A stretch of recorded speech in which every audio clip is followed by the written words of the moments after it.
गांव में एक बहुत बड़ा बंगला था और उस बंगले में आत्माओं का वास था, इसलिए कोई भी गांव वाले उस बंगले के आसपास भी नहीं जाते थे। एक दिन वहां उस गांव में अर्जुन नाम का व्यक्ति अपनी पत्नी के साथ रहने के लिए आता है और गांव के जमींदार से बोलता है, अरे जमींदार साहब, अगर गांव में यहाँ कोई बढ़िया घर हो तो मुझे बताना, मुझे उस घर को खरीदना है। अर्जुन की यह बात सुनकर गांव का जमींदार अपने मन में सोचता है, अरे वाह भाई, आज तो क्या किस्मत खुली है मेरी, क्या मुर्गा हाथ लगा है मेरे। मैं आज इसको वो भूत बंगला ही दे देता हूँ, क्योंकि ये तो वैसे भी गांव में नया आया है, इसे तो उस बंगले के बारे में भी कुछ नहीं पता होगा। इतना सब मन में सोचकर जमींदार अर्जुन से बोलता है, अरे भाई, मेरे पास एक घर है, वो बहुत ही बड़ा है और बहुत ही आलीशान है। वो घर नहीं भाई, बंगला है बंगला, बस लेकिन उसके थोड़े दाम ज्यादा है। जमींदार साहब, बस घर अच्छा होना चाहिए, आपको मुंह मांगी कीमत मैं दे दूंगा।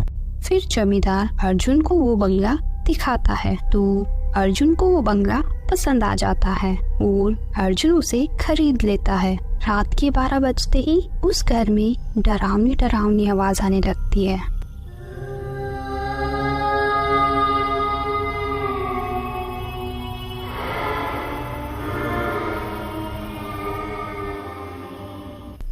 उन डरावनी आवाजों की वजह से अर्जुन और उसकी पत्नी दोनों उठ जाते हैं। सुनो जी, मुझे ऐसा लगता है इस घर में कोई है, यहाँ बहुत अजीब अजीब सी आवाजें आ रही हैं।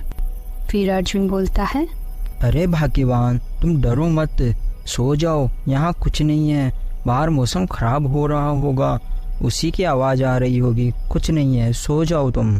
तभी रानू को घर के एक कोने में एक जली हुई औरत दिखाई देती है तो वो उसे देखकर डर जाती है और बोलती है, सुनो जी, देखो वहाँ देखो, एक जली हुई औरत खड़ी है। अरे यार, तुम कैसी बातें कर रही हो, सो जाओ ना, यहाँ कुछ भी नहीं है, मुझे तो कोई भी दिखाई नहीं दे रहा, सो जाओ। इतना बोलकर अर्जुन सो जाता है। अगले दिन सुबह अर्जुन मार्केट जा रहा था तो उससे रास्ते में गांव का एक व्यक्ति बोलता है, अरे भाई साहब, आप तो बहुत बहादुर निकले जो आपने वो बंगला खरीद लिया। क्यों भाई, तुम ऐसा क्यों बोल रहे हो?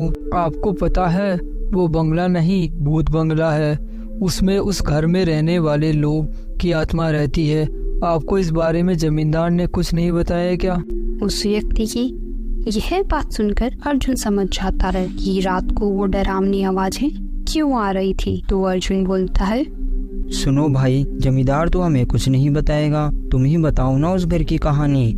उस घर में रहने वाले लोग बहुत ही लालची थे, उनको पैसों का बहुत लालच था, इसीलिए एक दिन गांव का जमींदार और एक बाबा दोनों एक होकर उस घर में रहने वाले रामू से बोलते कि तुम्हें और अमीर बनना है तो तुम घर में आग लगा लो और भगवान का नाम जपते रहो, थोड़ी देर में आग अपने आप बुझ जाएगी और अगले ही दिन से तुम अमीर बनना चालू हो जाओगे। तो रामू और पैसे के लालच में आ जाता है और अपने पूरे परिवार को आग में चला लेता है। तब से उनकी आत्मा वहीं भटकती है। फिर जैसे ही रात होती है तो वापस वही डरावनी डरावनी आवाजें आना शुरू हो जाती है।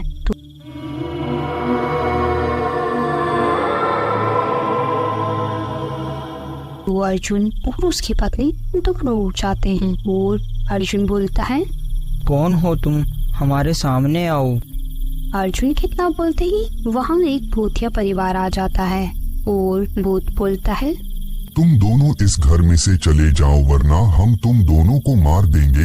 ये घर हमारा है, हम इस घर में किसी को नहीं रहने देंगे। भूत जी, आप ऐसा मत कीजिए, हमने आपके बारे में सब कुछ पता किया है, आपके साथ बहुत बड़ा धोखा हुआ है, लेकिन यह घर हम नहीं छोड़ सकते क्योंकि हमने इस घर को खरीदने में हमारी सारी जिंदगी की जमा पूंजी लगा दी। तो तुम बस किसी तरह उस जमींदार को यहाँ ले आओ। फिर अगले दिन सुबह अर्जुन जमींदार के पास आता है। जमींदार साहब, मैं मेरे घर में एक पूजा करवा रहा हूँ, तो मैं चाहता हूँ आप भी उस पूजा में शामिल हो। फिर जमींदार अर्जुन के साथ उसके घर में चला जाता है। जमींदार के वहाँ जाते ही रामू का पूरा परिवार वहाँ आ जाता है। तो जमींदार बोलता है, रामू, मुझे माफ कर दो, मैंने तुम्हारे साथ अच्छा नहीं किया।